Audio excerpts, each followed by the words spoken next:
তো গাইস, তো আজকে আমরা একদম চার্জারের 35-25 আইসির একদম খুললাম খোলা আলোচনা করবো যে 35-25 আইসি চালু হয় কোথা থেকে, চালু কিভাবে হয়, ভোল্টেজ কোথা থেকে আসে, কাকে কিভাবে অপারেটিং করে, কোথা থেকে অপারেটিং করে, সম্পূর্ণ খুশি খুললাম খোলা আলোচনা করবো। তো চলো শুরু করি। যে 35-25 আইসিটা আছে তার আগে প্রথমে বুঝতে হবে সেই 35-25 আইসিটা কি, ওর কাজ কি, এসে কিভাবে কাজ করে। 35-25 আইসি একটা মাল্টিটাস্কিং পিডাব্লিউএম মডিউলার আইসি, যার 16টা পিন আছে। সেই 16টা পিনের একটা প্রত্যেকটা পিনের একটা নির্দিষ্ট কাজ আছে। সেই 1 থেকে 16টা পিনের কি কি নাম, কি কি কাম, কিভাবে কাজ করে সেটা সব জানবো। তো 1 নম্বর পিনের নাম হচ্ছে আমার, যদি আমরা এখানে যদি ফোকাস করো তাহলে 1 নম্বর পিনের নাম হচ্ছে ইনভার্টিং ইনপুট, 2 নম্বর পিনের নাম হচ্ছে নন ইনভার্টিং ইনপুট, 3 নম্বর পিন আমাদের দরকার না, যাদের নামে এনসি মানে নো কানেকশন, 4 নম্বর পিন আমাদের দরকার না, যেটা লাগা রয়েছে এনসি মানে নো কানেকশন, 5 নম্বর পিনের নাম হচ্ছে আমার সিটি, যেখানে থাকবে 2.2 ভোল্ট, 6 নম্বর পিনের নাম হলো আরটি, যেখানে থাকবে 3.6 ভোল্ট, 7 নম্বর পিনের নাম হলো ডিসচার্জ, যেখানে থাকবে 2.2 ভোল্ট, 8 নম্বর পিনের নাম হচ্ছে সফট স্টার্ট, যেখানে থাকবে হলো 4.8 ভোল্ট, 9 নম্বর পিনের নাম হচ্ছে কম্পেনসেশন পিন, যেখানে 2.4 থেকে 5.5 ভোল্ট থাকে, 10 নম্বর পিনের নাম হচ্ছে শাটডাউন, 11 নম্বর পিনের নাম হচ্ছে আউটপুট এ, যেখানে 2 থেকে 5 ভোল্ট আমরা আউটপুট পাই বা যেকে বলা হয় ড্রাইভ ভোল্টেজ, 12 নম্বর পিন আমাদের গ্রাউন্ড, 13 নম্বর পিন আমাদের ভিসিসি, যেখানে আমরা ভোল্টেজ পাবো 12 ভোল্টেজ, 14 নম্বর পিন আমাদের আউটপুট বি, অর্থাৎ দুটো মসফেটের জন্য দুটো আলাদা আলাদা সিগন্যাল বেরোয়, 15 নম্বর আমাদের রয়েছে ভিসিসি, যেখানে 12 ভোল্টেজ পাবো, আর 16 নম্বর পিন নাম হচ্ছে রেফারেন্স, যেখানে আমরা 5 ভোল্টেজ পাবো। এইবার আমাদের যে এই 35-25 আইসির 15 নম্বর আর 13 নম্বর পিন ভিসিসি, সেই ভিসিসি ভোল্টেজটা আসলো কোথা থেকে?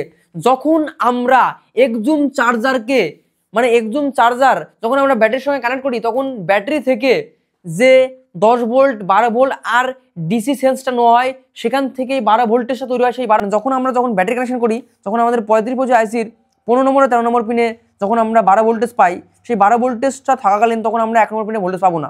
যখন চার্জারটা সম্পূর্ণ চালু হয় তখন আমরা ভোল্টেজ পাবো। সেটা গেল আমাদের হলো ইনভার্টিং ইনপুটে ভোল্টেজ পাবো না।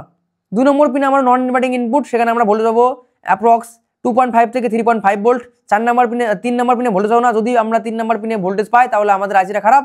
4 নম্বর পিনেও আমরা কোনো রকম ভোল্টেজ পাবো না। যদি আমরা 4 নম্বর পিনে ভোল্টেজটা পাই সেক্ষেত্রে আমাদের আইসিটা খারাপ। 5 নম্বর পিনে ভোল্টেজ পাবো 2.2 ভোল্ট, 6 নম্বর পিনে ভোল্টেজ পাবো 3.6 ভোল্ট, 7 নম্বর পিনে ভোল্টেজ পাবো অ্যাপ্রক্স 2 থেকে 2.2 ভোল্ট। 8 নম্বর পিনে কিন্তু আমরা ভোল্টেজ পাবো না, কারণ আমার আইসিটা চালুই হয় নাই। 9 নম্বর পিনে আমরা ভোল্টেজ পাবো 2.4 থেকে 5.5 ভোল্ট। আর 10 নম্বর পিনে যেহেতু ভোল্টেজ রয়েছে 10 নম্বর পিনে যেহেতু ভোল্টেজ রয়েছে 3 ভোল্ট, যে কারণে আমাদের আইসিটা অফ হয়ে আছে, যেখানে লেখা রয়েছে 3 ভোল্ট অফ, 0 ভোল্ট অন। যদি আমাদের 10 নম্বর পিনে যদি তুমি দেখতে পাবো যে 3 ভোল্ট, তার মানে বুঝতে হবে তোমার আইসিটা চালুই হয় নাই, যে কারণে আউটপুট ভোল্টেজ বেরোবে না। এবার যদি আমি দেখতে পাই যে আমার 10 নম্বর পিনে ভোল্টেজ 0 হয়ে গেছে, তাহলে কিন্তু আমার আউটপুট ভোল্টেজ বেরোবে। তো যেহেতু আমি এই মুহূর্তে গল্প করতেছি আমার 10 নম্বর পিনের ভোল্টেজ 0 হয়ে আছে, এই মুহূর্তে আমি যেটা গল্প করি সেই অবস্থাতে আমার 10 নম্বর পিনের ভোল্টেজ হয়েছে 3, যে কারণে আমার আইসিটা অফ অবস্থায় আছে, সেই কারণে আমাদের আউটপুট ভোল্টেজ বেরোবে না। তো আমার আউটপুট ভোল্টেজ আমি পাচ্ছি 11 নম্বর পিনে পাচ্ছি এই মুহূর্তে 0, 12 নম্বর পিন গ্রাউন্ড, 13 নম্বর পিন ভিসিসি, সেখানে 12 ভোল্ট আমরা পেয়ে গেছি, কারণ আমাদের ব্যাটারি থেকে তো 12 ভোল্টেজ তৈরি করা হয়।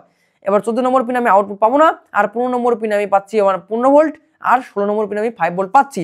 যখন আমার 10 নম্বর পিনের যখন আমার 10 নম্বর পিনের ভোল্টেজ যখন 0 হয়ে যাবে, তখন ঘটনাটা কি ঘটবে তখন দেখি।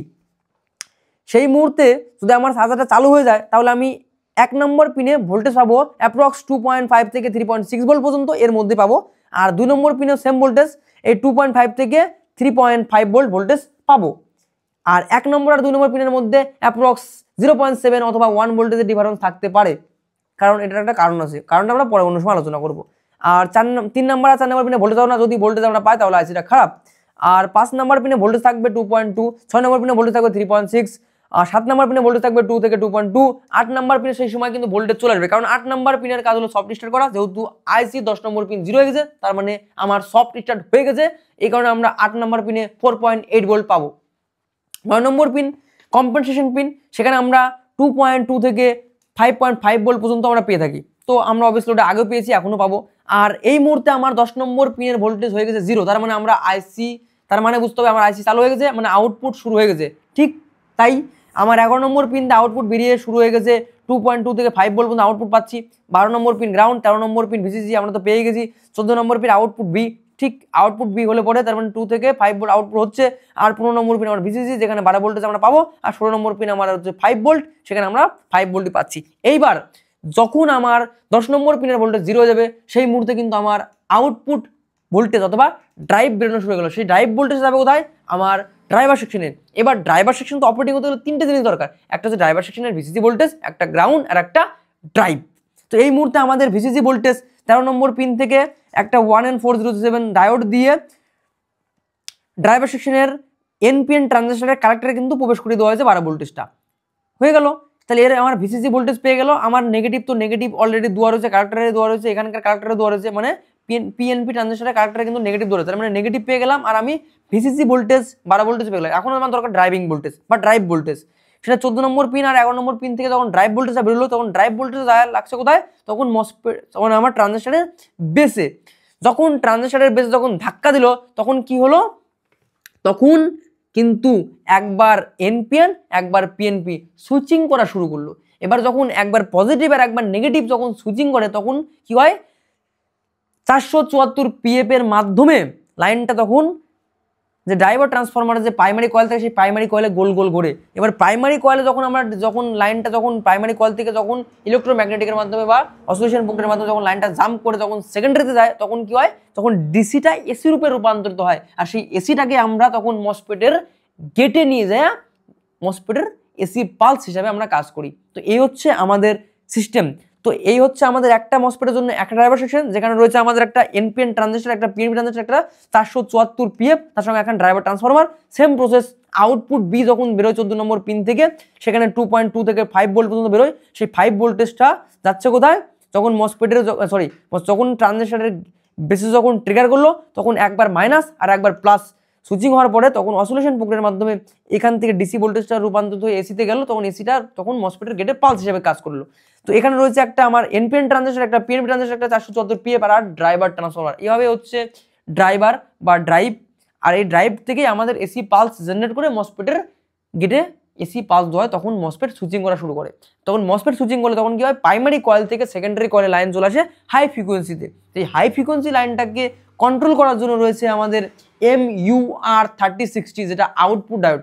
এম অর্থাৎ মোটরোলা, ইউ অর্থাৎ আলট্রা, আর MUR আর অর্থাৎ রিকভারি। তাহলে মোটরোলা কোম্পানির আলট্রা ফাস্ট রিকভারি ডায়োড, যার 30 অ্যাম্পিয়ার আর 60 ভোল্ট ক্যাপাসিটির এরকম থাকে, মিনিং থাকে 600 ভোল্ট, 30 অ্যাম্পিয়ার 600 ভোল্ট ক্যাপাসিটির ডায়োডগুলো তখন কি করে? তখন সেই এসি ভোল্টেজটাকে ডিসিতে রূপান্তরিত করে ইন্ডাক্টর কয়েলের মাধ্যমে রিলেতে প্রবেশ করানো হয়। তো এই হচ্ছে সিস্টেম। আর তারপরে এটা তো গেল আমার সেকেন্ডারি কয়েল। আর সেই ট্রান্সফরমারের মধ্যে রয়েছে একটা অক্সিলারি বাইন্ডিং, যেখান থেকে আমাদের প্রয়োজন বা পর্যাপ্ত পরিমাণে আমরা যে ভোল্টেজটা পেয়ে থাকি বা যেটা আমাদের দরকার রানিংয়ের জন্য, সেটা আমরা সেই রানিং ভোল্টেজটা আমরা পাই কোথা থেকে? অক্সিলারি ভোল্টেজ থেকে। সেই অক্সিলারি ভোল্টেজে যখন এসিটা হাই ফ্রিকোয়েন্সি যখন আসে তখন আমাদের সেই এসি ভোল্টেজটাকে কন্ট্রোল করার জন্য বা এসিটাকে ডিসি করার জন্য আমাদের একটা UF4007 ডায়োড লাগিয়ে সেই এসিটাকে ডিসি করা হয়। সেই এসিটাকে ডিসি করিয়ে তখন 7812 ইনপুট পিনে প্রবেশ করানো হয়। তখন ইনপুট পিনে প্রবেশ করার পরে তখন 7812-তে তখন যে আউটপুট ভোল্টেজটা বেরো সেটা হলো 12 ভোল্ট। সেই 12 ভোল্টেজটাকে ফিল্টার করে নিয়ে সেই 7812 ভোল্টের যে অ্যাম্পিয়ার ওয়ালা 12 ভোল্ট বা রানিং 12 ভোল্ট, সেই রানিং 12 ভোল্টেজটাকে যাওয়ার পথে আবার ড্রাইভার সেকশনের অপারেটিং এর জন্য বা রানিং এর জন্য সে 12 ভোল্টের দেওয়া, সেটা হচ্ছে অ্যাম্পিয়ার ওয়ালা 12 ভোল্ট। সেটা তখন আবার এনপিএন ট্রানজিস্টরের কানেক্টরে যখন প্রবেশ করে, আবার এই 12 ভোল্টেজটা তখন ফ্যান অ্যান্ড রিলের জন্য অপারেটিং হয়। এটা ফ্যান সেকশনের জন্য রয়েছে 12 ভোল্টেজটা। আবার এই 12 ভোল্টেজটা যদি আমরা গুটি গুটি পায়ে যদি দেখতে পাই তাহলে আমার সে 12 ভোল্টের আবার রিলে অপারেটিং এর জন্য চলে আসে, সেটা হলো 7812 থেকে। আবার এই 12 ভোল্টেজটাই 2.2 কে রেজিস্ট্যান্স দিয়ে 2 ভোল্টে রূপান্তরিত করে আমার চার্জার অন এলইডিটাকে জ্বালানো হয়। তো এই হচ্ছে আজকের বিস্তারিত আলোচনা। দেখা হচ্ছে পরের ভিডিওতে। Tata, bye bye. যদি ভিডিওটা ভালো লাগে তাহলে লাইক করো, সাবস্ক্রাইব করো, যা খুশি তাই করো।